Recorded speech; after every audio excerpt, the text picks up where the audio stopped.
In today's day and age, children and students are growing up with technology all around them. They surf the internet confidently, play games, own the mobile phone, and are able to acquire new skills, learning, and grasp concepts much faster than they usually would. On today's show, we're focusing on whether we could take such technology that students are engrossed in into the classroom, and what sort of benefit would it have for the students. In India, technology integration in the classroom has come an extremely long way, and today we're going to see some examples of that.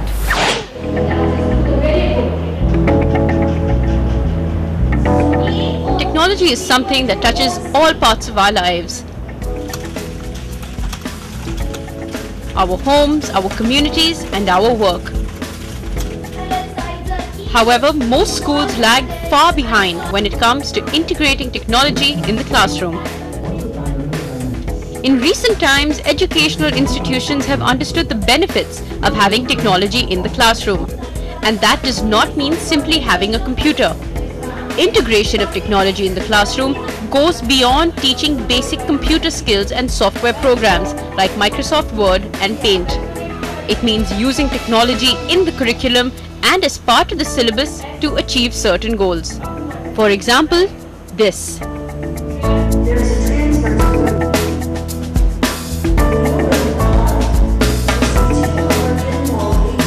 This is no ordinary biology class. Here students are learning about the human heart, but not with the typical drawings that we see in our biology textbook, but through a 3D projector that takes them inside the human body and quite literally opens up the heart to them. Earlier, our teacher used to draw only diagrams on the board. It gave us only a 2D view, and now we have it in 3D and it is animated, so we can see the whole procedure. And it's earlier we used to extend our imagination to understand the concepts, but now we can understand it very easily. Classrooms like this at Bal Bharati School in Delhi extend and push through the boundaries of what teaching is. Teachers are trained and skilled and highly equipped to handle new technological devices that have been put in the classrooms, making learning for students significantly more fun, interactive, and interesting. They're able to view the human heart inside out and understand the functioning of the organ in ways that perhaps a textbook or a chalk on blackboard would not be able to do. As I am a biology teacher, I would like to know and explore about human body. But to give them detailed functions of human body like human heart or bone marrow, I do draw diagrams, but this 3D board is the one which has unlimited horizons, because it makes them move inside the human body and look at the 3D concepts of all these subjects. Learning output has really improved because they are the ones who are very attentive and they are interested in having some visual effect, which is other than from the old method of teaching, which was with chalk and blackboard. Having such technological devices in the classroom helps students in many ways. It is much more fun to learn and grasp concepts if it is taught in a way that is intriguing, different, and captivating. Learning about the architecture of the Indus Valley civilization can be extremely boring, especially if you learn about it through a monotonous monologue and a textbook. But the moment you have a video thrown in that takes you through the streets of Harappa, you're caught. You can watch how it actually was instead of memorizing facts through a textbook. See, visual impact is always more than only audio, and a subject like social studies can become very monotonous and tiring if it's only delivered through lecture method. When children see through the smart class, they get to know things which they can only imagine or they cannot visualize. So things come alive in the class with the help of the smart class, I feel. Like when we were talking about Harappa, they could not have visualized what a city in those times would have looked like or what a seal was till I actually showed them here. Technology in the classroom is not limited to simply watching videos and 3D renditions.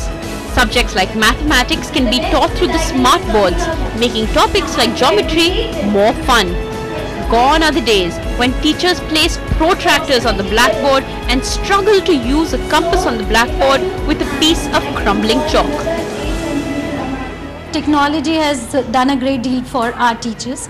They have actually work as an assistant teacher with us. Whenever I want to recapitulate, see, whenever a student is visualizing things, whenever a visualization impact is much more longer. They retain it for a longer time, and the best part is whatever we are doing it on the interactive board, it gets saved. So whenever I come again in the class, I can just start from where I left.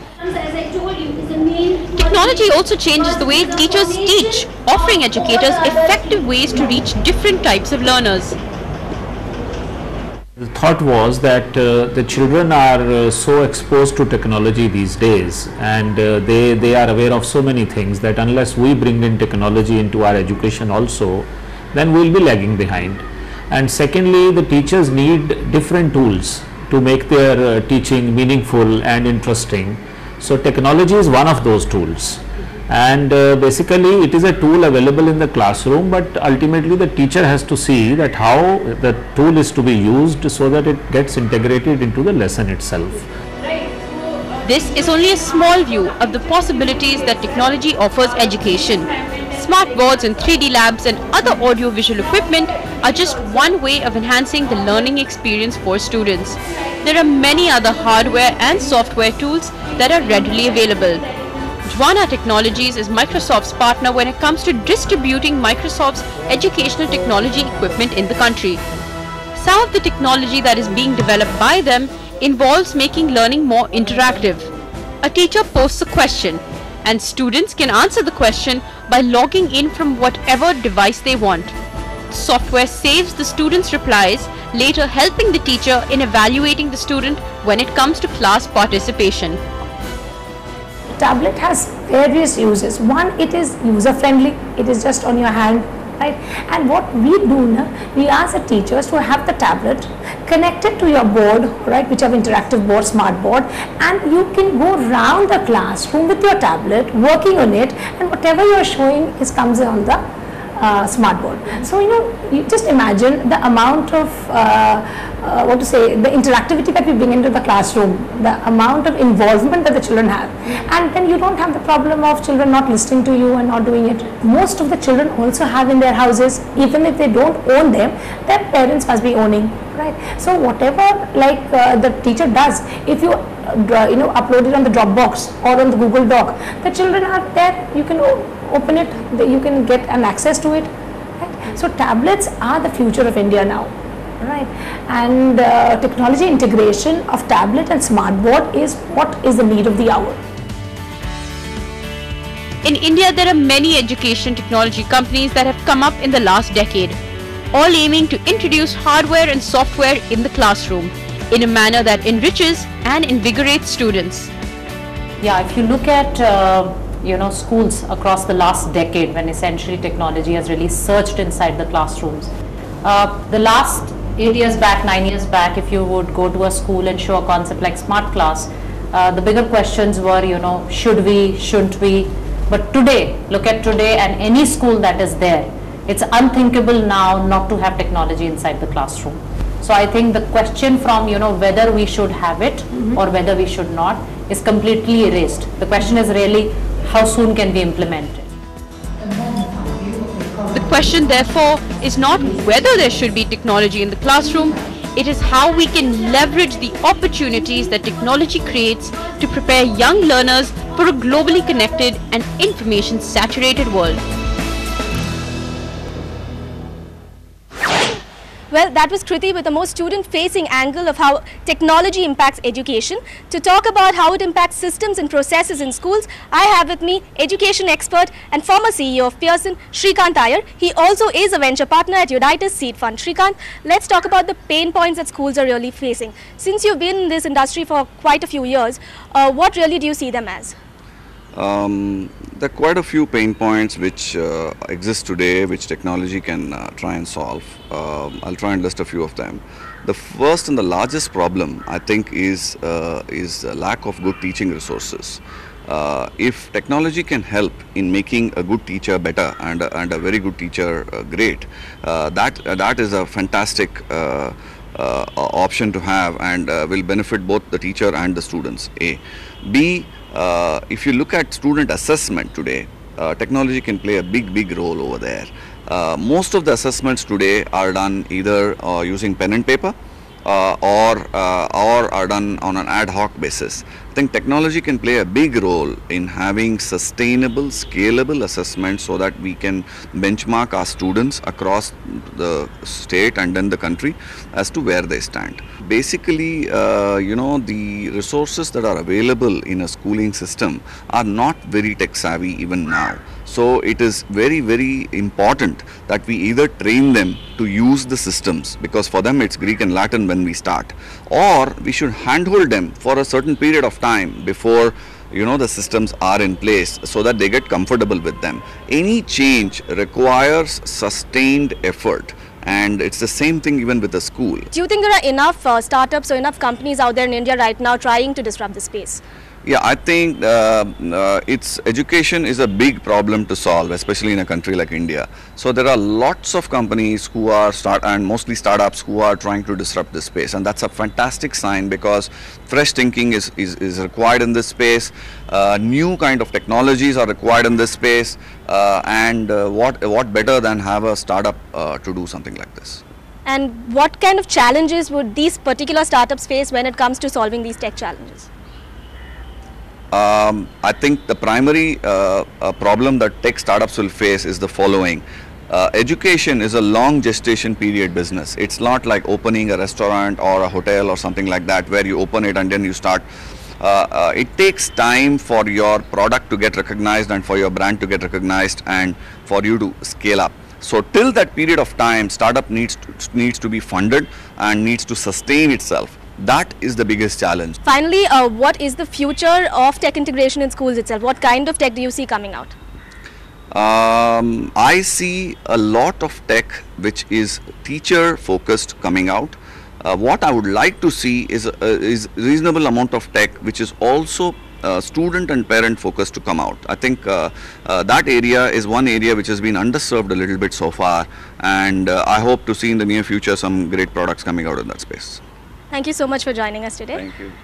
That was Shrikant Iyer, former CEO of Pearson and now with Unitas Seed Fund. He was talking to us about the tech integration in systems and processes for schools. That's all we have for you right now. More on the other side.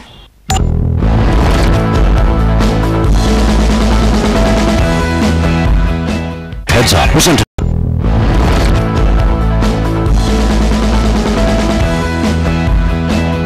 Welcome back. Technology in education is all set for disruption. That's what experts are telling us. On one hand, there are changes being happening in delivery of education in the classroom, and on the other hand, conventional education is being taken entirely out of an educational institution. And now there is a third kind, improving school system efficiencies. How? Take a look. A roll call that lasts over 10 minutes, Excel sheets crammed with data on classes, names, contact details, blood groups, and even hours spent charting out individual student reports. This was what a typical school of the 90s looked like. But not anymore. Today, startups from across the country have joined together to put an end to school's worst nightmare, a lack of productivity. How? By integrating technology in school systems. So most of the institutions do waste a lot of time into unproductive things. For example, just a thing what we have done in our college days or school days. We used to be very happy when the teacher or the lecturer used to waste 45 minutes on attendance. EdTech also helps in this regard because it solves the increase the productivity of the institution as a whole, increase the productivity of the teachers, and increase the productivity of the students also. Take the example of Priya Peter, an academic coordinator at the Head Start Educational Academy, Bangalore. She and her team of teachers are a happy lot. Their school is one of the few in the city that has taken a multi-pronged approach to adopting technology. For one thing, teachers at Head Start get to create their own custom content to distribute to students using an EdTech platform, thus directly impacting delivery of information. All the content that is uploaded on this online learning platform is made in school. We haven't, borrowed it from somebody or taken it from elsewhere. So what happens is that the teachers who teach the relevant subjects, they are the ones who make the content online. The teacher makes content like assignments, worksheets, they could even upload videos, or they could upload case studies, whatever is relevant to the topic, and that is what is uploaded on the online learning platform. Apart from this, the platform also gives teachers access to detailed student performance reports and allows them to monitor overall progress. And they aren't the only ones. Theirs is one among a growing pool of schools from across the country who are tapping into technology to improve school efficiency. While the use of tablets and online education are now commonplace in India, schools like Head Start prefer to integrate technology within its system instead. Today, if you want to compare, let's say, students of, say, second grade in one school to second grade students in some other school, how is that possible? It's very difficult to do that because there is no standardization, and collecting all the data, comparing is next to impossible. But with such kind of technology, it can be done in real time. And it does not end with just delivering content. Schools today are adopting technology to help overall improvement in school functioning and processes from a macro level. Head Start, for example, has brought on board Fedina, an open source school management software that promises to improve efficiency and productivity in schools. From the time a student joins, we can put in every bit of information that we require of the student, and it's all housed in one place. We can search for that information, so we can search via class wise, or we can search via student, and if there's, for instance, if there's an emergency, we can very quickly retrieve that information. So what does a school management software like Fedina do? It is essentially a web-based enterprise software that can be used in any educational institution. It allows these institutions to install, customize, support, and host services that aid administration and management in educational institutes. There are over 23,000 primary and elementary schools in Karnataka alone, and with the increasing number of international schools mushrooming and the thousands of students who are enrolling in schools every year, startups have their jobs cut out for them, and the government is making a really slow leap into the tech integration space. These guys don't want to be left out. Fedina's is a classic story of a startup making the most of a pain point solved by few in the country. The ERP software is a product from Foradian, an Edu Tech startup whose roots were in small town Kasaragod in Kerala. Started by 6 friends, the startup is a resounding success story in the Edu Tech space in India. 5 years since inception, the product has made its mark in over 40,000 schools across the world, including large swathes of Latin America, Africa, and the UAE. So what sets Fedina apart from its peers? From pre-registration, then you admit the student, then you create the timetable for him, then you create the exams. So once we introduced the open source concept, we began to get around 150 to 200 downloads per day. So till date, it's more than like 75,000 plus downloads, which has happened around 200 plus countries. Sky-Fi Labs is another such startup that found opportunity to disrupt Indian education. Founded by IIT Kanpur graduates Pavan and Aditya Chundi, Sky-Fi Labs has one aim: to change the way engineering is being taught in over 3,000 engineering and technical colleges across the country. Engineering is basically, whatever you learn in engineering. Once you become a true engineer, you want to apply things and you want to build something that will work. Not just you don't become an engineer just by reading textbooks and writing exams. We partner with engineering colleges and we try to offer these courses to their students. Through our partnership, colleges are able to offer these practical courses to the students. By doing these practical courses, students are able to improve their skills and employability. What does Sky-Fi Labs do to make their goal a reality? They teach students from the ground up. The team tie up with technical and educational institutions and provide subjects ranging from learning how to make drones, to aircraft design, to creating swarm and gesture-based robots, among 50 other courses.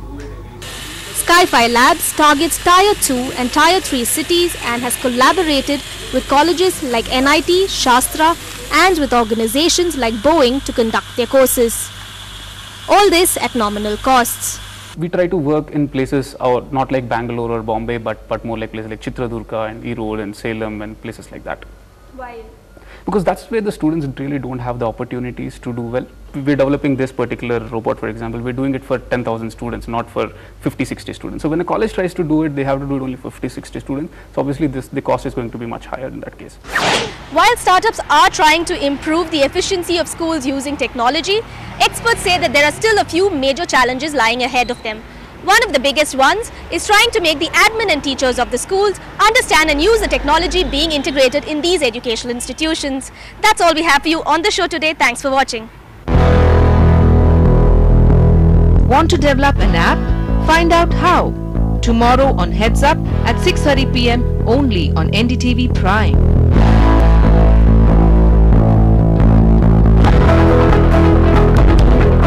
Now you can catch all